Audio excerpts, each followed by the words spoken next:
Que es de parte del Señor, hablar un poco acerca de Él, de Dios,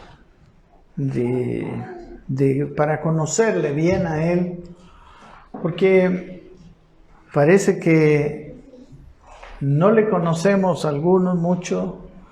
Algunas facetas de Dios son muy difíciles de, ¿cómo decir?, de digerir, ¿verdad? Y claro, si no le conocemos a Dios, ¿cómo podemos agradarle, verdad? ¿Cómo podremos nosotros entender lo que Él quiere para nosotros?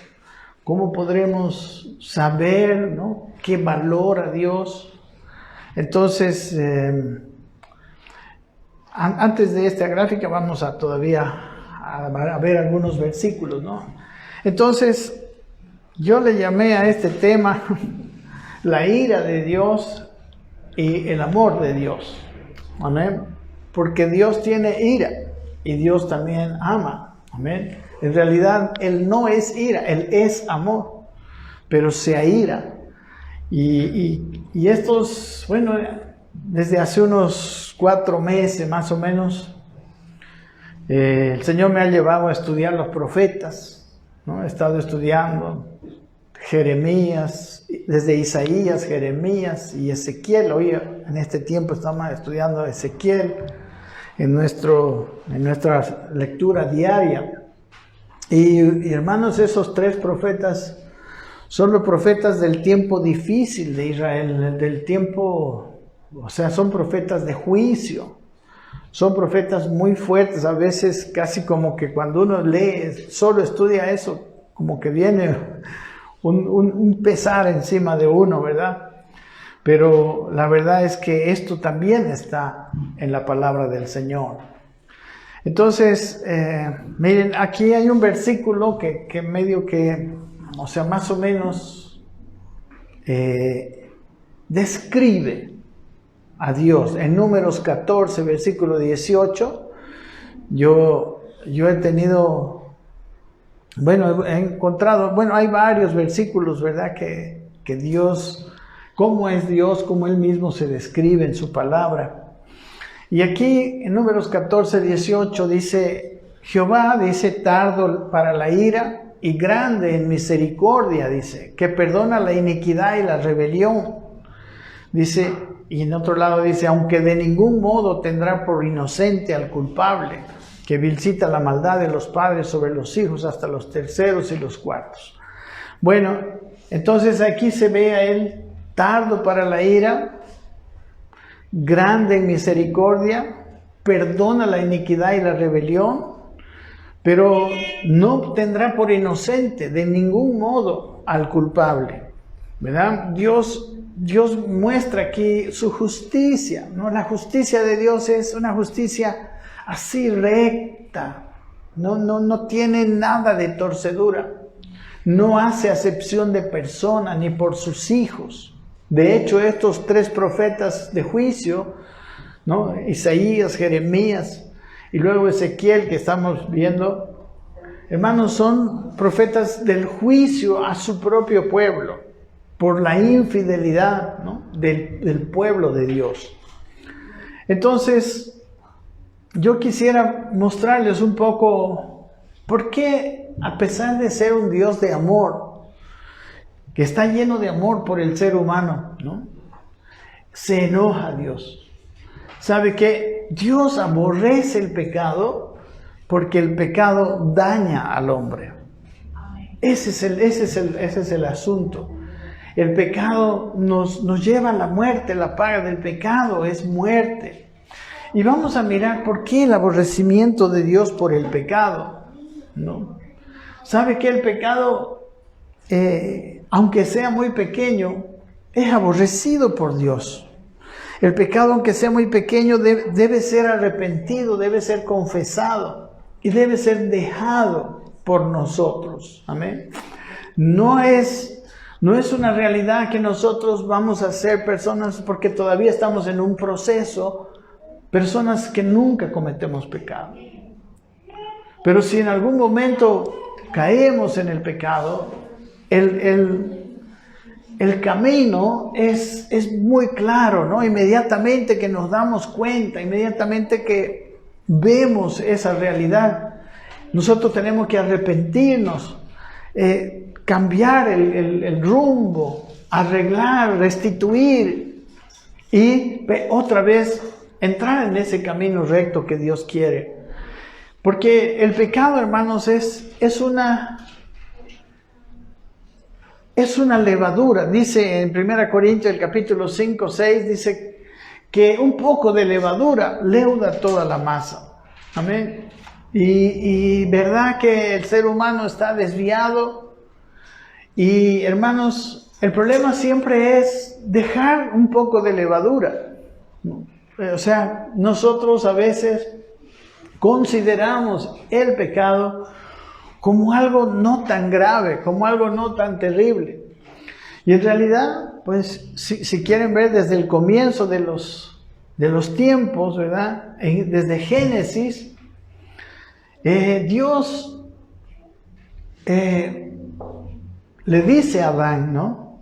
Que podemos ver, si quieren, lo que quiero mostrarles es desde un panorama bíblico. Hoy vamos a leer bastantes pasajes, porque quiero que la Biblia nos hable, ¿verdad? Yo estaba orando, yo le he dicho, Señor, yo no quiero mostrar algo que tú no eres, no quiero yo quiero que tú te muestres, ayúdame a describirte con la palabra, ¿verdad? Y ese ha sido mi oración para el día de hoy. Entonces, miren, una de las cosas, bueno, vamos a mirar primero, el hombre, mis hermanos, fue creado a imagen de Dios, ¿verdad? A imagen y semejanza de Dios. Y el hombre tenía, ¿no?, la capacidad desde el comienzo de tomar decisiones, de ser libre. Pero Dios quería que el hombre fuera guiado por Él. Amén. El hombre no es independiente de Dios. En realidad, para el hombre vivir bien y vivir feliz siempre es en unidad con Dios, ¿no? De hecho, eso es lo que Él nos está mostrando. En el capítulo 2, versículo 16 y 17, viene una advertencia, ¿verdad? Después de haber creado todo y haber hecho el hombre, y le dice, y mandó Jehová Dios al hombre diciendo, de todo árbol del huerto podrás comer, y le dice, mas del árbol de la ciencia del bien y del mal no comerás, porque el día que de él comieres ciertamente morirás. Y bueno, Dios estaba hablándole al hombre, y lo que Dios dice es verdad. Amén, es verdad. Entonces, bueno, el hombre se fue por el engaño, ¿no? Podemos leer en el capítulo 3 de Génesis cómo Eva fue engañada por la serpiente y bueno, con Adán tomaron la decisión de desobedecer a Dios. Dice el versículo 2 del capítulo 3 que la mujer respondió a la serpiente, ¿no? Del fruto de los árboles del huerto podemos comer, le dice, pero del fruto del árbol que está en medio del huerto, dijo Dios, no comeréis de él ni le tocaréis para que no muráis. Entonces la serpiente dijo a la mujer, no moriréis, ¿no? Ahí está la primera, o sea, una gran mentira, no sé si la primera, pero de las primeras mentiras que se ve en la Biblia. Y le dice, sino que sabe Dios que el día que comáis de él serán abiertos vuestros ojos y seréis como Dios sabiendo el bien y el mal, ¿no? Mucha gente peca pensando que siguiendo solamente la palabra de Dios, siguiendo la guianza de Dios, no le va a ir bien, ¿verdad? Que hay algo mejor, que hay algo más fácil, ¿no? La vida se torna y estamos en un mundo que corrompe totalmente, ¿verdad? Si uno no se corrompe, las cosas se ven muy difíciles en todas las áreas de nuestra vida, ¿no? En todo sentido, hasta en la economía, más bien en la economía, empezando de la economía, y en todas las otras áreas. Siempre hay como que el pecado trae detrás de sí una incógnita y una promesa, una falsa promesa de algo mejor, ¿verdad? Aquí Satanás le dice, si tú no comes, Bueno, te vas a privar de la bendición que tienes después de comer. Porque no vas a morir, lo que dijo Dios no es verdad, sino que cuando tú comas, tus ojos se van a abrir y vas a ser como Dios, sabiendo el bien y el mal. Bueno, y ustedes conocen la historia, conocemos, ¿verdad? La caída. Y bueno, para mí el hombre necesita entender esta verdad, que no fue creado para vivir independiente de Dios. El hombre ha sido criado para vivir con Él, para vivir en Él, guiado por Él. El hombre no se equivocará cuando sea guiado por Dios. Amén. Aunque las cosas de la vida, aunque la vida le presiona a uno, ¿no? hacia el engaño, hacia el pecado, hacia la mentira. Y es tentado, ¿verdad? Y tristemente, miren, en la Biblia yo le voy a tratar de mostrar cómo es que el hombre siempre ha fracasado porque siempre ha querido tomar sus propias decisiones, independiente de Dios.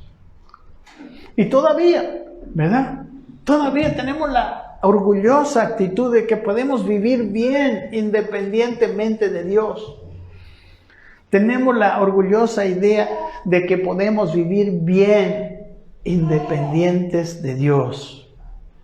Bueno, pero miren, lo que Dios empezó a hablar con Adán y Eva, empezó a hacerse realidad desde su primer hijo. Sí, está bien, gracias. No, está bien, gracias. Desde su primer hijo. Imagínense la primera familia. En la primera familia vino la desgracia, hermanos. El hijo mayor mata a su hermano. Qué desgracia para cualquier familia, ¿verdad? Esto es lo que el pecado hace. Esto es lo que la independencia de Dios llegó a hacer, ¿no? Caín mató a Abel. Dice en Génesis 4:8, y dijo Caín a su hermano Abel, salgamos al campo, y aconteció que estando ellos en el campo, Caín se levantó contra su hermano Abel y lo mató. Al parecer todo empezó, mis hermanos, con una pequeña desobediencia, ¿verdad? Casi todo el mundo dice, pero ¿cómo puede ser que todos los males de la humanidad hayan venido simplemente por comer una manzana? Algunos dicen todavía que es manzana, ¿verdad? Un fruto. Pero dicen, ¿cómo puede ser que eso sea tan grave? Y hermanos, es grave porque el pecado es una levadura, como les digo, no es un fermento que después leuda toda la masa. Y aquí se ve inmediatamente, ¿no? La naturaleza del hombre cambió. Dios le dijo, vas a morir. Dios murió, digamos, a la comunión con él.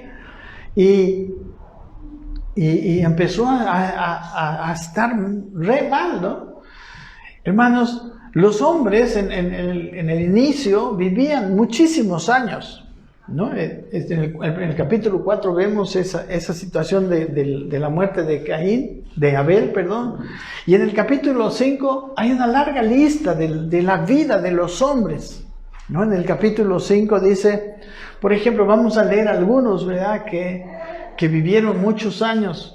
Empezando por Adán. Adán vivió muchísimos años. Versículo 3 del capítulo 5 de Génesis dice, vivió Adán 130 años y engendró un hijo a su semejanza, conforme a su imagen, y lo llamó Set, ¿verdad? Después de Caín. Y fueron los días de Adán después que engendró a Set 800 años y engendró hijos e hijas. Entonces, dice versículo 5, fueron todos los días que vivió Adán 930 años y murió. Miren cuánto vivió, ¿verdad? Algunos quisiéramos vivir así, ¿no? La verdad que parece que no es tan conveniente. Y luego dice su hijo Set, y versículo 6 dice, y vivió Set, el hijo de Adán, 105 años y engendró a Enós. Y vivió Set después que engendró a Enós 807 años y engendró hijos e hijas. Y fueron todos los días de Set 912 años y murió, ¿verdad? Miren, esto vivía el hijo de Abraham. Vamos a pasarnos al versículo 20. ¿no? Porque aquí hay algo que escapa de lo normal. Aquí dice, habla de Jared, ¿no? Otro de los descendientes, ya un tataranieto de Adán. Y dice, fueron todos los días de Jared 962 años y murió. Todos seguían viviendo. Y vivió Enoc 65 años y engendró a Matusalén. Enoc era hijo de Jared y Enoc engendró a Matusalén, pero algo pasó con Enoc, dice el versículo 22, y caminó Enoc con Dios después que engendró a Matusalén 300 años. Miren, 300 años caminó con Dios y engendró hijos e hijas. Y fueron los días de Enoc 365 años, el que menos vivió, ¿verdad? Pero dice, ¿por qué? El versículo siguiente dice, caminó pues Enoc con Dios y desapareció porque le llevó Dios. Amén. Dios se lo llevó. Y bueno, y luego, ¿no? Bueno, después encontró a Matusalén, ¿no? Matusalén es el hombre que en la Biblia que vivió más años que todos, ¿no? El versículo 27 dice que fueron los días de Matusalén 969 años y murió, ¿no? Por poquito no vive 1000 años Matusalén. Pero Enoc se lo llevó. Entonces, la edad de los seres humanos era muy grande. Pero recuerden que los hombres estaban con una naturaleza caída. ¿Y sabe qué empezó a pasar? Empezó a corromperse, ¿verdad? Si nosotros en 80 años, ¿verdad? Una persona se corrompe mucho, ¿qué será en 900 años, en 700 años? Y Dios, hermanos, lo que hace es disminuir la edad para que no se corrompa tanto el hombre, ¿verdad? En el capítulo 6, versículo 3, y dijo Jehová, dice, no contenderá mi espíritu con el hombre para siempre, dice, porque ciertamente él es carne, mas serán sus días 120 años, ¿no? Inmediatamente Dios dice, aquí hay una solución parcial, por lo menos, va a dejar de vivir los 900 años y van a vivir máximo 120 años, ¿no? O alrededor de 120 años. En realidad esa es la media por la que después iban a vivir los hombres. ¿Por qué? En el versículo 5, en este mismo capítulo, nos muestra la realidad que pasaba en aquel tiempo, con aquellos hombres que vivían tantos años. Dice, y vio Jehová que la maldad de los hombres era mucha en la tierra, y que todo designio de los pensamientos del corazón de ellos era de continuo solamente el mal. Miren, la maldad de los hombres era mucha y sus pensamientos, dice, eran de continuo solamente el mal. El versículo 6 dice, y se arrepintió Jehová de haber hecho al hombre en la tierra y le dolió en su corazón. Miren, el corazón de Dios se duele también. El corazón de Dios, ¿por qué se duele? Porque ama al hombre. Y dijo Jehová, dice el versículo 7, raeré de sobre la faz de la tierra los hombres que he creado, desde el hombre hasta la bestia y hasta el reptil y las aves del cielo, pues me arrepiento de haberlos hecho. Pero Noé, dice el siguiente, halló gracia ante los ojos de Jehová. Amén. Noé, dice el versículo 9, estas son las generaciones de Noé. Noé, dice, varón justo, era perfecto en sus generaciones, con Dios caminó Noé, ¿verdad? Y todos conocemos lo que pasó con Noé, ¿verdad? Porque Noé también caminó con Dios. Noé pudo escapar del diluvio, ¿no? Estoy hablando con hermanos que conocemos la Biblia, amén. Estamos hablando, Noé, ¿no? Dice el versículo 10, y engendró Noé 3 hijos, a Sem, a Cam y a Jafet. Y luego él también ahí mismo dice, y se corrompió la tierra delante de Dios y estaba la tierra llena de violencia. Qué tremenda era la situación que había en la tierra. Y miró Dios la tierra, dice el versículo 12, y he aquí que estaba corrompida, porque toda carne había corrompido su camino sobre la tierra. Y dijo pues Dios a Noé, he decidido el fin de todo ser, porque la tierra está llena de violencia a causa de ellos, y he aquí que yo los destruiré con la tierra. Y ahí decide Dios hacer el diluvio. Aquí, miren, hermanos, vemos que la muerte no es tan mala. La muerte iba a librar a los seres humanos, porque no había otra solución. Cuando Dios envía un juicio a la tierra, es porque ya no hay más solución. Amén. Este es el primer juicio que siento yo universal. El primer juicio grande que abarcó toda la tierra. Y murió todo ser humano y solo se salvaron Noé y sus hijos y una pareja de cada animal. Amén. ¿Y sabe qué? Tanto Noé como Enoc, ambos eran personas rectas, ambos eran personas que caminaron con Dios y se libraron. Amén. Dios lo libró, a Enoc se lo llevó, a Noé lo usó para hacer un arca y lo pudo escapar. Hermanos, yo creo que en el universo, estaba yo pensando que el segundo juicio global es esta pandemia. No hubo otra cosa que afectara a todo el mundo después del diluvio como afectó en este tiempo, ¿no? Esto del COVID-19. Amén. No sé si ustedes lo pueden observar y mirar esta situación. No hubo.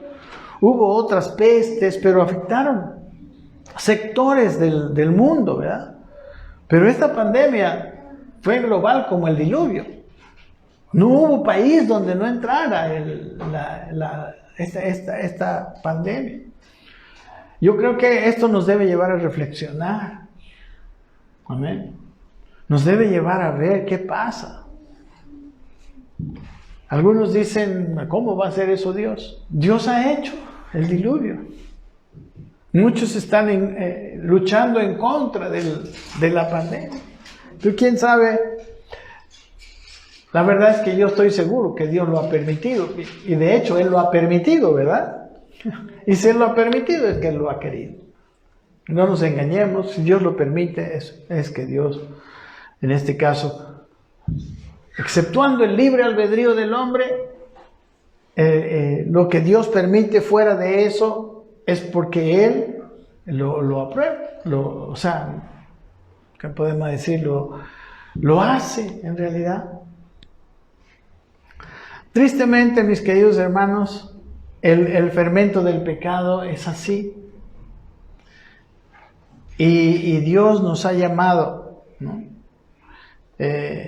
Está en el capítulo 7 lo que pasó, que las cataratas de los cielos, versículo 11, dice, en el año 600 de la vida de Noé, en el mes segundo, a los 16 días del mes, fueron rotas todas las fuentes del grande abismo y las cataratas de los cielos fueron abiertos y llovió y hubo lluvia sobre la tierra durante 40 días y 40 noches. Bueno, y versículo 23 nos podemos ir. Y así fue destruido todo ser que vivía sobre la faz de la tierra, desde el hombre hasta la bestia, los reptiles y las aves del cielo, y fueron raídos de la tierra, y quedó solamente Noé y los que con él estaban en el arca. Amén. Quiero mostrarles simplemente que Dios destruyó la tierra. No fue otro, fue Dios. Otra cosa que veo de esto, otra reflexión, es que la muerte no siempre es tan mala. En este caso, la muerte de los hombres frenó una condición que iba a ser, hermano, el infierno. O sea, la tierra iba a ser un infierno. Ya era un infierno. La corrupción del hombre vuelve la tierra a un infierno. En estos tiempos que estamos, nosotros podemos mirar muchas cosas que se están empeorando y empeorando, ¿no? La familia está sufriendo tanto, la violencia, la droga está tan extendida, tantas cosas que están sucediendo en este mundo, como pareciéndose al mundo prediluviano. No hay. Antes de eso, dice, la maldad del corazón del hombre era mucho, el pensamiento de su corazón solamente el mal, la tierra estaba llena de violencia. Muchas cosas parecidas estamos viendo. Y bueno, Dios, o sea, según la historia de bíblica, más adelante, ya en el capítulo 12, aparece Abraham, el primer hombre de fe. Recuerden, los dos primeros hombres que se libraron fueron hombres que caminaron con Dios. Abraham, el primer hombre de fe, y el primer hombre que también agradó a Dios, fue llamado amigo de Dios. En el capítulo 12 de Génesis está, ¿no?, la historia de él, ¿no? Interesante. Algunos dicen que Abraham, aquí también descubrí algo que antes no sabía, pero en realidad Dios no llamó a Abraham de Ur de los Caldeos, llamó a Abraham de otro lugar llamado Harán, ¿no? De Ur de los Caldeos Dios llamó a su padre Taré. Amén. Bueno, son detalles, ¿verdad? Pero allá, estando en Ur, cuando muere su padre, entonces ahí fue llamado Abraham a la tierra prometida, en el capítulo 12. Y Abraham le creyó. Dios le dice en el versículo 1, pero Jehová había dicho a Abraham, vete de tu tierra y de tu parentela y de la casa de tu padre a la tierra que te mostraré, y haré de ti una nación grande y te bendeciré y engrandeceré tu nombre y serás bendición, etcétera, ¿verdad? Y se fue, dice el versículo 4, y se fue Abraham como Jehová le dijo, y Lot fue con él, y era Abraham como la edad de 75 años cuando salió de Harán, ¿verdad? El llamado fue en Harán, y él salió de Harán a los 75 años para hacer la voluntad de Dios, creyendo a Dios a un lugar desconocido. Pero esa es la fe, ¿verdad? La fe es creer en ese Dios que nos dice algo, aunque no lo vemos. Y bueno, toda la historia, ¿verdad?, de Abraham. Y luego leemos en el capítulo 15:6 un versículo famoso hasta en el Nuevo Testamento, donde dice, ¿por qué Abraham agradó a Dios? Dice el versículo 6 del capítulo 15, y creyó, dice, a Jehová, y le fue contado por justicia. Amén. La fe viene siendo nuestra salvación, ¿no? La fe fue contado con justicia. Y luego, hermanos, de Abraham, Dios hizo un pueblo que lo llamó, ¿verdad?, como su nieto, ¿no? Su nieto Jacob. A Jacob lo llamó Israel, y tuvo un pueblo, ¿no? Él se hizo de un pueblo llamado Israel, ¿verdad? ¿Para qué?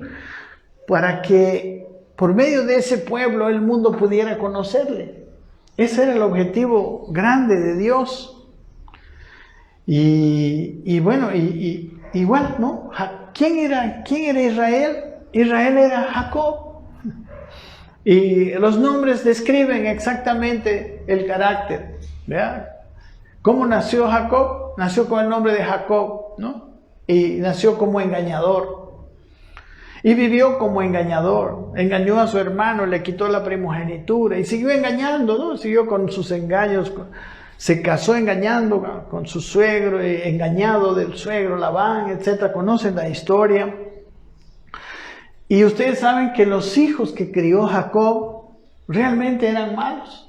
Los 12 patriarcas de Israel eran bastante malos, ¿no?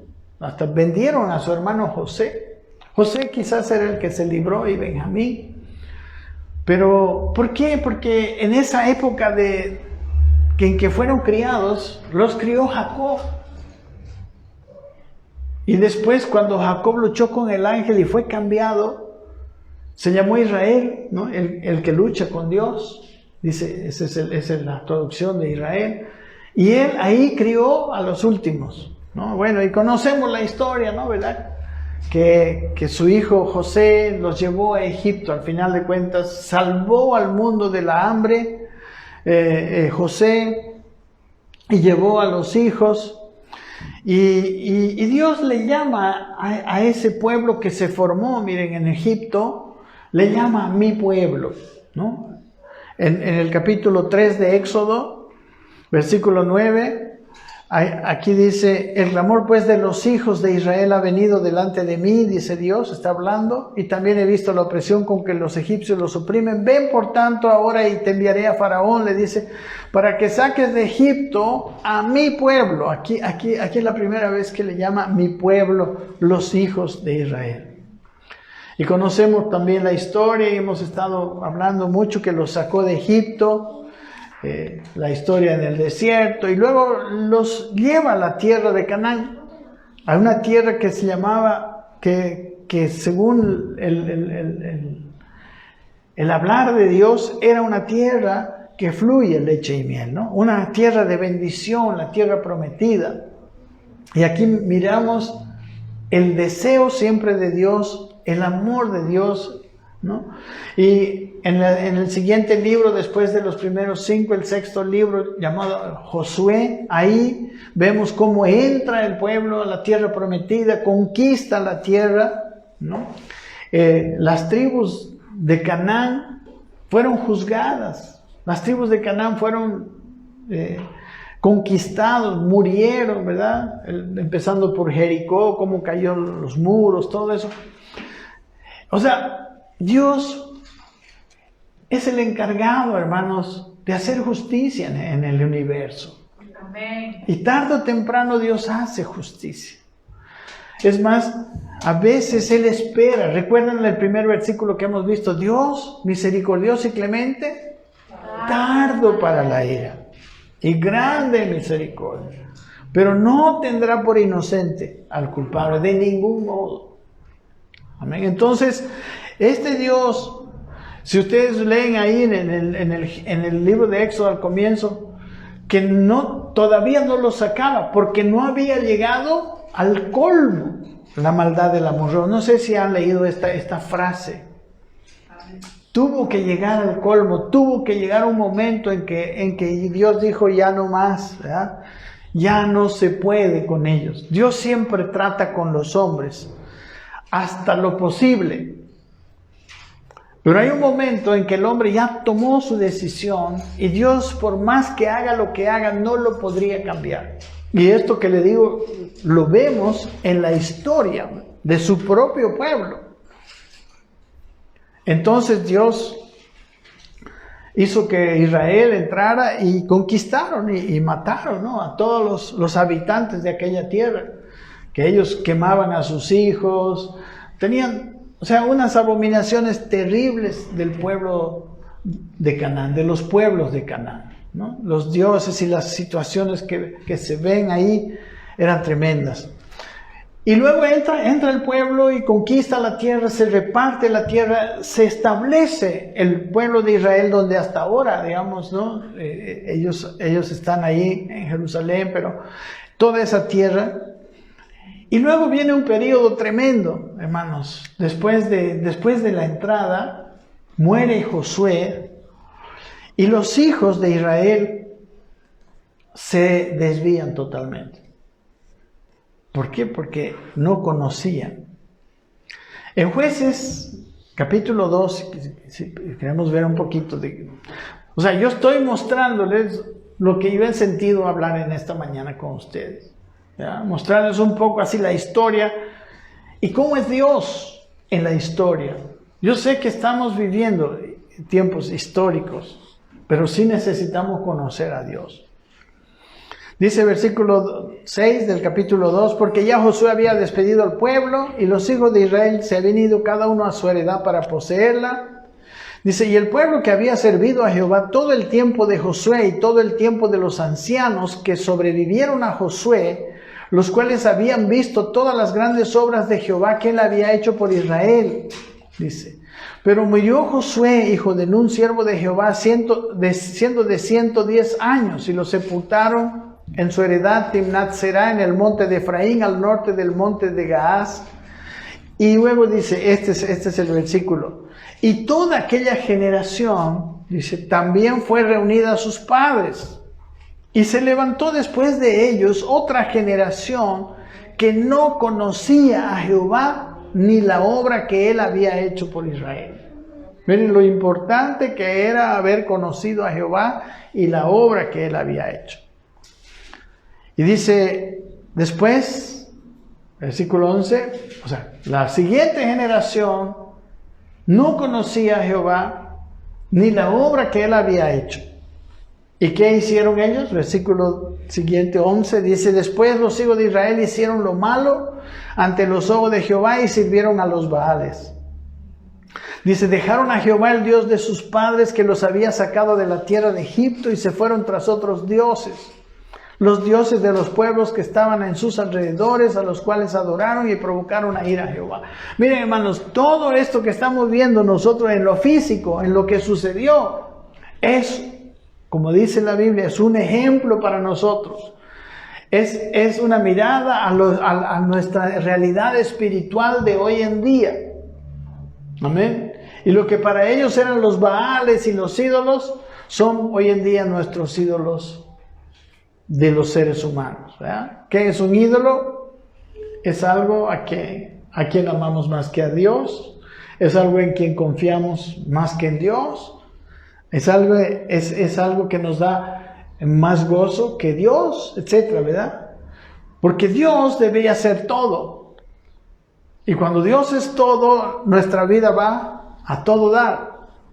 Pero cuando hay algo que toma su lugar, nosotros estamos empezando a adorar un ídolo. Estamos empezando a seguir un ídolo. Nos estamos haciendo un ídolo. Y eso fue lo que pasó con ellos. Y versículo 13, y dejaron a Jehová, y adoraron a Baal y a Astarot, y se encendió contra Israel el furor de Jehová. Dios aquí está manifestando otra vez su furor. Dice, el cual los entregó en manos de robadores, ¿no? De ladrones que los despojaron, y los vendió en manos de sus enemigos de alrededor, y no pudieron ya hacer frente a sus enemigos.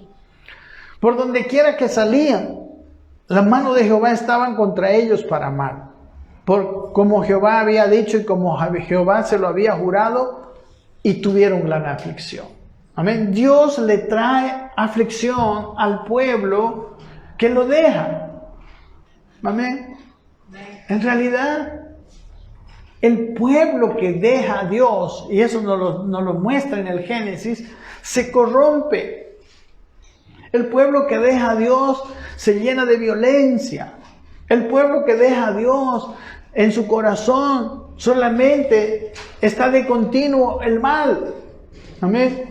El alejarse de Dios es grave.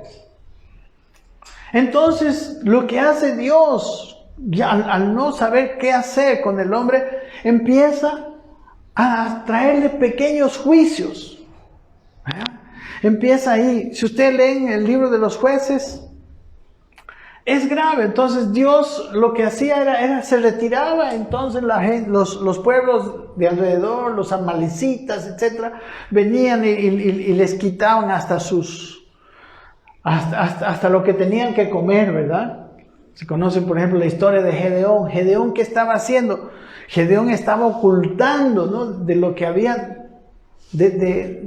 habían arado y habían sacado de la tierra, lo estaba ocultando de los amalecitas, ¿verdad? Porque venían y ellos se llevaban todo y los dejaban, ¿no? Y luego dice el versículo siguiente, y Jehová levantó jueces que los librasen de la mano de los que los despojaban.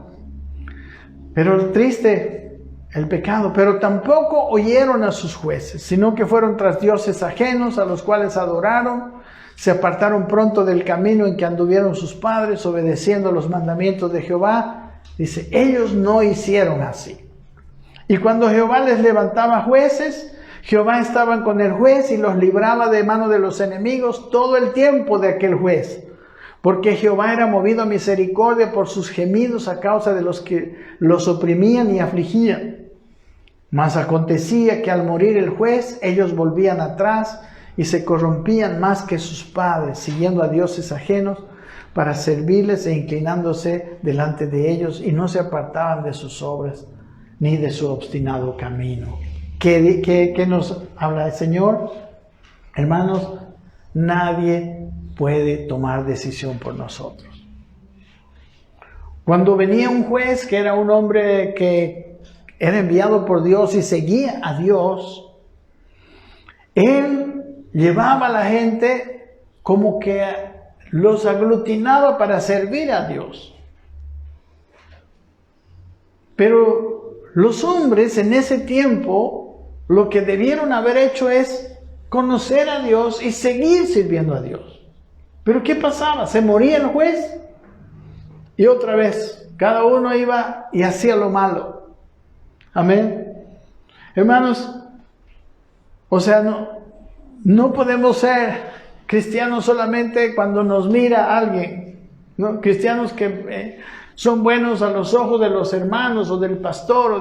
No, nosotros tenemos que ser transformados y caminar con Dios en todo lugar.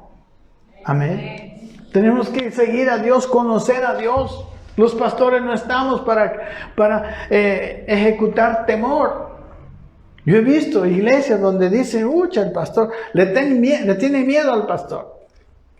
¿Ya? Cuando el pastor antes iba a visitarlos, pero no les avisaba, ¿verdad?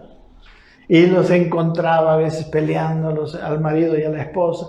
O sea, él iba para pillar a sus hermanos de la iglesia, ¿verdad?